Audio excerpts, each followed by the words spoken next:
Hello, boys and girls. It's Mrs. Stathis. I'm going to read Turn on the Light, Thomas Edison, Before I Made History. Thomas Edison liked to experiment. Do you know how old he was when he did his first experiment with goose eggs? Thomas Edison invented the light bulb. Did you know that he failed hundreds of times before he succeeded in creating the light bulb? Thomas Edison invented the first phonograph. Did you know he was partially deaf and could barely hear music? Thomas Edison repeated a nursery rhyme into his first phonograph. Do you know what nursery rhyme he said? Thomas Edison had many accidents. Did you know he almost died from one? Thomas Edison loved to learn new things. Did you know that a teacher thought he could not learn? Thomas Edison only had 3 months of schooling. Do you know who his favorite teacher was? Thomas Edison loved to read. Did you know he read every book in an entire library? Thomas Edison loved railroads and trains. Did you know he almost caused a terrible train wreck? Thomas Edison invented more than 1,000 things during his lifetime. Do you know how old he was when he made his first invention? The answers to these questions lie in who Thomas Edison was as a boy and as a young man. This book is about Thomas Edison before he made history. Chapter 1. Thomas Edison is born. February 11th, 1847. Snow swirled around a small brick house in Milan, Ohio. A raging blizzard blew off Lake Erie. An oil lamp glowed in the birthing room where babies were born. I circled in the back there, where Ohio is in Lake Erie. Suddenly, the outside door opened and in rushed Dr. Galpin. It was 3 o'clock in the morning and his help was desperately needed. A baby was about to be born. Soon the baby snuggled with his tired mother, Nancy Edison. He had deep blue eyes and light brown hair. His mother wrapped him in a blanket she had decorated with a shell pattern. Mrs. Edison had spent 3 hours every day knitting the blanket so her baby would be warm. Samuel Edison wrote the baby's name at the bottom of the birth page in the Edison family Bible. He wrote in tiny letters because the page had been filled with many other Edison names. Thomas Alva Edison, February 11th, 1847. Thomas was named after his great-uncle Thomas. His middle name, Alva, was in honor of Captain Alva Bradley, a close family friend. Thomas would have had 6 older brothers and sisters, but 3 had died during the harsh Ohio winters. Their names were Carlisa, Samuel, and Lisa. His 2 sisters, Marion, age 18, and Tanny, age 13, and his brother, Pitt, age 15, heard Thomas cry that night. Nancy and Samuel Edison hoped Thomas would survive. Dr. Galpin was worried, though. Thomas had an unusually large head. He thought Thomas had a fever in his brain. Samuel and Nancy were puzzled by their son's big head. His father thought something was wrong with Thomas. His mother, however, felt his large head was a sign of intelligence. His father, sisters, and brother called Thomas by his middle name, Alva. His mother, however, called the baby by her pet name for him, Al. Al brightened up his family's world. He was unusually quiet, and he rarely cried. He giggled and laughed.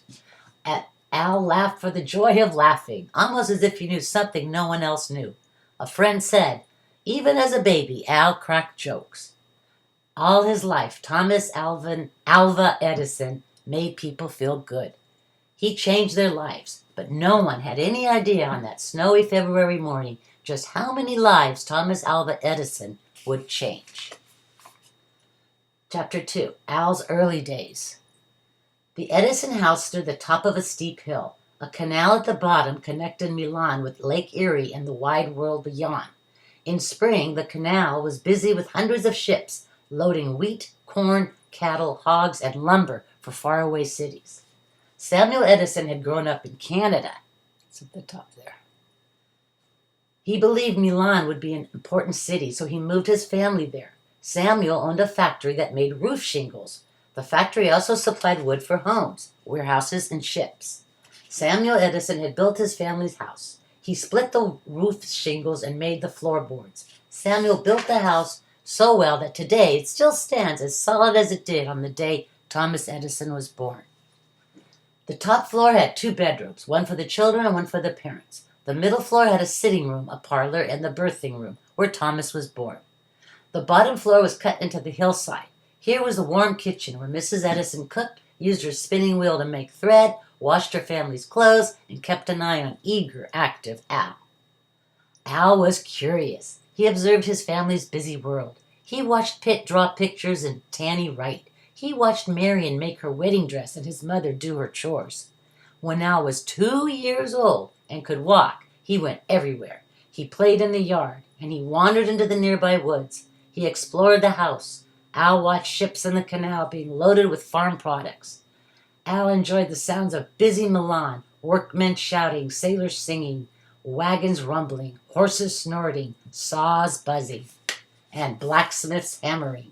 Al especially enjoyed birds singing. When he was 3 years old, Al began running his fingers through his hair as he watched and listened. For the rest of his life, Thomas Edison ran his fingers through his hair when he was concentrated. Al liked to copy things. When Pitt practiced his drawings, Al drew pictures too. Before he knew letters, Al copied signs. Al liked to wander with his father to the town square.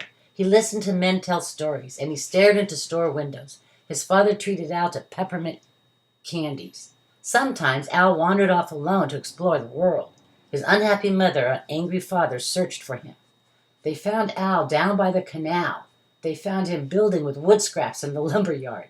Al might be singing songs with sailors or watching sparks fly from a blacksmith's hammer. Al's mother kept a switch behind her kitchen clock.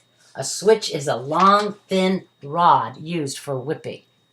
She did not like to switch Al, but she wanted to teach him to not wander away. Mr. Edison spanked Al too. One day when Al was 3 years old, his mother could not find him. She looked down the hill. No Al. She called his name. No answer. She heard wagons rumbling. Finally, she found Al staring at the brightly colored wagons rolling down the street. These wagons carried families, not grain. They were rolling west, hoping to strike it rich in the California gold rush. Al wanted to climb into a wagon to see where it was going. All his life, Thomas Edison remembered those colorful wagons. This was my first impression of a great world beyond, he said. Wherever he was, Al asked questions. He was eager to understand how the world worked. Where does the wind come from? How high is the sky? What makes sparks?